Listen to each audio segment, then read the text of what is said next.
دوستانو سلامونه او نیکی هیلې یو ځل بیا زه جاوید صافی له تاسې سره نن مې غوښتل چې د لیبن ان ډوچلند یا په جرمني کې د استوګنې قانون هغه 300 څه د پاسه 10 سواله دي 310 سواله 300 عمومي سوالونه دي 10 دغه کوم ایالت کې چې تاسې اوسېږئ د هغې سوالونه دي نو دا باید تاسې زده کړئ یا هغه ملګري چې مثال غواړي هغه واخلي تابعیت واخلي د آلمان نو هغه باید دا ولري اصلي 11 پورې که تاسې دا سوالونه حل کړئ 11 صحیح 33 سواله دي په 33 کې که چېرته 11 هم صحیح کړئ نو تاسې دغه هغه چې دا امتحان کې کامیابېږئ نو که چېرته د 11 نه کمې تاسې ناکامېږئ مجبور یاستئ چې بیا یې له سر نه وکوئ او امتحان ته وخت واخلئ نو تاسې باید هڅه وکوئ دلته یو اپلیکیشن ده نو زه به تاسې ته هغه دلته لاندې هغه کې لینک کړم لینک به لاندې تاسو ته پرېږدم نو تاسې کولی شئ چې په هغې باندې کلیک وکوئ او هغه ځان ته په خپل تلیفونونو کې ډاونلوډ کړئ په سامسنګ کې هم ډاونلوډ کېږي او په آیفون دپاره هم شته ده دواړو کې کولی شئ چې هغه ډاونلوډ کړئ او په هغې کې دغه کم 300 لوست سوالونه چې دي دا تاسې زده کړئ هره ورځ باید تاسې دغې دغه کوم سوالونه چې دي هغه زده کړئ هلته هغه کوم صحیح سوالونه چې دي هغې کې بیا چې کله تاسې دغه امتحان هره ورځ باید تاسې ځان امتحان کړئ هلته خپل له ځانه امتحان ورکړئ کله چې هغه امتحان تاسې شپ کوئ نو هلته هغه کوم صحیح سوالونه چې دي په هغې کې بیا شنه علامې راځي د صحیح او کوم سوالونه چې تاسې غلط کړي نو د هغې هغه چې بیا سره چلیفات دي نو تاسې هڅه کوئ چې د ورځ کې تقریبا 10 ځله 15 ځله چې وخت لرئ نو دغه سوالونه هغه کوئ زده کوئ څو ځله چې تاسې دا په ورځ کې کوئ دا 300 سواله چې کوم دي دا تقریبا داسې وایي چې 2 هفتو کې سړی زده کوي چې زیات وخت واخلي 3 هفتې ما دلته داسې بې سواده هلکان وي چې بیخي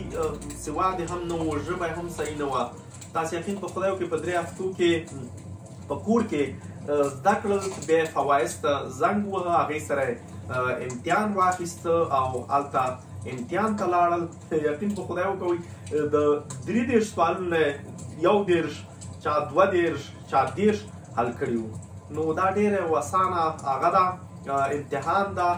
310 سواله دي په ډېره اسانۍ سره زده کېږي نو هیله ده چې دغه کار وکوئ که غواړئ چې چېرته تاسې د آلمان تابعیت واخلئ او یا بفرست اسناد واخلئ نو اوس که چېرته تاسې په آلمان کې تقریبا 15 کاله کېږي نو تاسې کولی شئ او 3 کلونه قبولي مو اخیستي نو تاسې کولی شئ چې ډایرکټ د هغه دپاره اپلای وکوئ د آلماني تابعیت دپاره د هغې ورقې به هغه خپل کوم ځای کې چې تاسې اوسېږئ هلته به رات هاوس ته یا ګمنډې ته ورسئ هغې نه به هغه فورمولا هغې چې کومې دي ورقې هغه به راوړئ هغه به خانهپوري کوئ چې شی له تاسې نه غوښتي هغه به ورسره یو ځای کوي او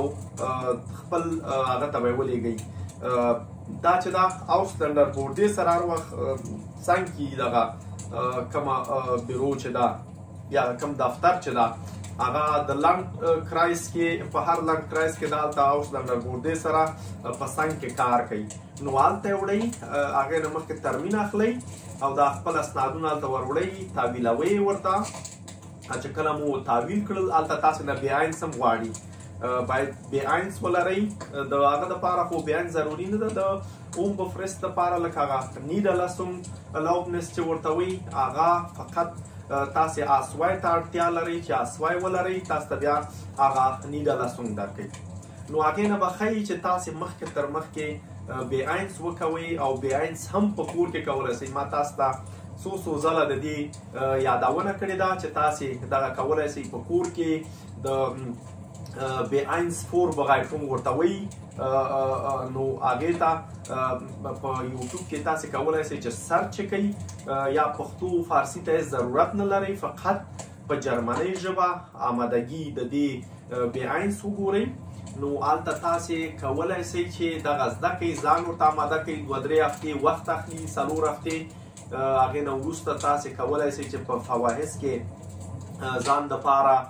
د امتحان وخت واخلئ. نو په 2019 کال کې تقریبا 110 خدای مې د غاړې نه باندې که څومره روپۍ اخیستلې، اوس فکر کوم لږ زره جګې شوي دي. نو دا به تاسې هلته ورکئ، د امتحان وخت به واخلئ، بیا تاسو ته ورځ ټاکي، بیا به هلته لاړ شئ، خپل امتحان به ورکئ. تقریبا 3-4 هفتو کې بیا تاسو دغه د بیاینس سرټیفیکاټ راځي، هغه به بیا ورسره ضمیمه کوي. هغه اصلي شیان به ټول له ځانه سره واخلئ چې کله تاسې په هلته دغه تابعیت په بیرو کې چې کله تاسې ترمیم واخیست، هلته به یې ویسئ، هغې خپل هغه اوریجنال چې کوم دي هغه کاپي کوي، اوریجنال بیرته درکوي، هغه کاپي له ځان سره اخلي، هغې بیا بمف ته استئ. چې کله بمف ته یې واستو، تقریبا 2-3 هفتو کې تاسې ته بیا یو پوسټ راځي چې تاسې تقریبا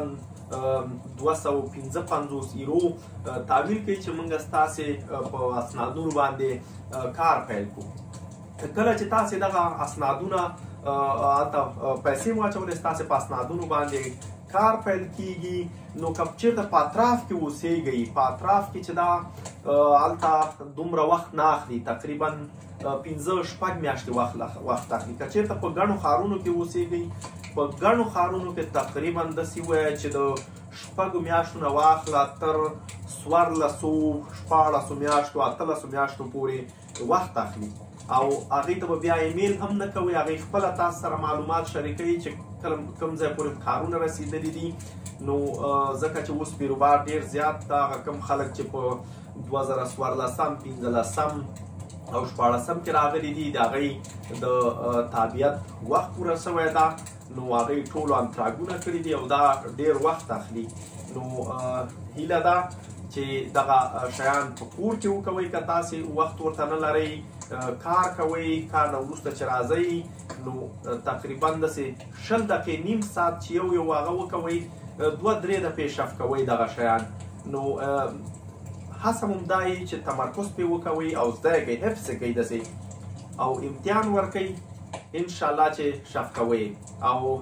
تاسو ته به انشاءالله تابعیت هم درکوي. او همدغه وخت دا نوی قانون لا نه ده تصویب شوی، هغې کې د 3-5 کلو ترمنځ ده چې تاسې ته هغه درکوي، تابعیت درکوي. نو هغه امکان دی ولري چې تر مای یا یوني پورې وخت واخلي، او بعد هغې نه امکان دی ولري چې هغه شیان وسي. خو دغه د تیر د 2019 کال قانون ده. نو تاسې اوس کولی شئ چې په همدغه قانون کې هم 15 کال هم که دلته پوره شوي، نو تابعیت ترلاسه کوئ. نو زما اصلي موضوع دا وه چې تاسې باید هغه لیبن ان ډوچلند یا څوک ورته آینبورګ ټیسټ وایي، هغه سره هم زده کړئ او امتحان یې ورکوئ. نو تاسې کولی شئ چې په کور کې زده کړئ او په فوایس کې ځان ته د امتحان وخت واخلئ. هغه دومره پیسې نه اخلي، ډېرې لږې روپۍ اخلي. نو هلته به بیا ورسئ، امتحان به ورکوئ، د هغې تقریبا 2 تر 4 هفتو پورې د امتحان نتیجه معلومیږي. نو که چېرته نورې پوښتنې لرئ، کولی شئ چې لاندې په کومنټونو کې راڅخه وکوئ. انشاءالله زه هڅه کوم چې تاسو ته کره معلومات راټول کړم او له تاسو سره شریک کړم. تر بیا مو په لوی رب سپارم. الله مو مل شه.